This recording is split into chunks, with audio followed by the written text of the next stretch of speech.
మొదటి బుక్కరాయలి కాలంలో విజయనగరంలో ఈ సమయానికి స్టార్టింగ్ సమయానికి కూడా తరచుగా మత ఘర్షణలు జరిగాయి.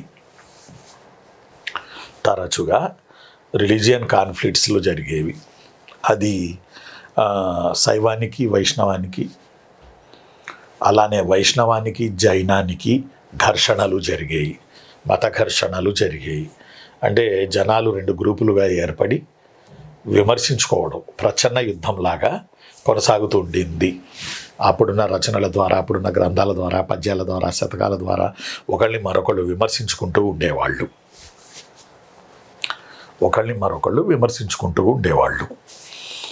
ఈ నేపథ్యంలో మొదటి బుక్కరాయలి కాలంలో శ్రావణ బెల్గోళ కోసం జైనులు, వైష్ణవులు ఘర్షణ పడ్డారు. ఇది ఇంపార్టెంట్. ఎవరి కాలంలో ఇది జరిగిందని ఎన్నిసార్లు అడిగాడో.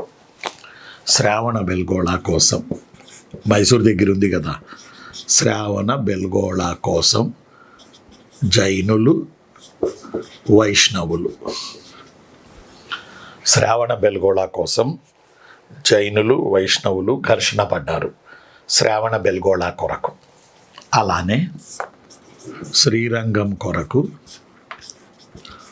శైవులు, వైష్ణవులు ఘర్షణ పడ్డారు. ఈ రెండు ఇంపార్టెంట్. ఈ రెండు నోట్ చేసుకోండి. కళ్యాణి అమ్మ, ఈ రెండు ఇంపార్టెంట్ తల్లి.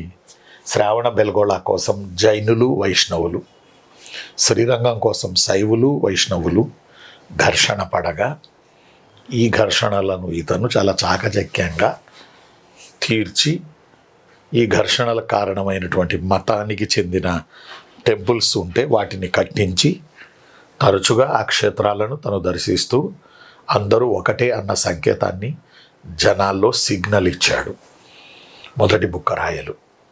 మత ఘర్షణలు ఈరోజువి కాదు, అప్పటి నుంచి మత ఘర్షణలు ఉన్నాయి. శ్రావణ బెల్గోళ కోసం కర్ణాటక, ప్రస్తుతం శ్రావణ బెల్గోళ కోసం జైనులకి, వైష్ణవులకి, శ్రీరంగం కోసం శైవులకి, వైష్ణవులకి ఘర్షణ జరిగితే దీనిని తీర్చింది ఎవరు అని అడిగాడు ఒకసారి. అంటే రెండూ అడగడు. శ్రావణ బెల్గోళ కోసం జైనులు, వైష్ణవుల ఘర్షణ ఏ రాజు కాలంలో జరిగింది, ఏ చక్రవర్తి కాలంలో జరిగింది అంటాడు. లేదా ఏ రాజు అత్యంత సాహసోపేతంగా ఈ ఘర్షణను తీర్చాడు అని అంటాడు. అందువల్ల శ్రావణ బెల్గోళ కోసం జైనులకి, వైష్ణవులకి మధ్య జరిగిన ఘర్షణను, శ్రీరంగం కోసం శైవులకి, వైష్ణవులకి జరిగిన ఘర్షణను మొదటి బుక్కరాయలు తీర్చడం జరిగింది. ఇది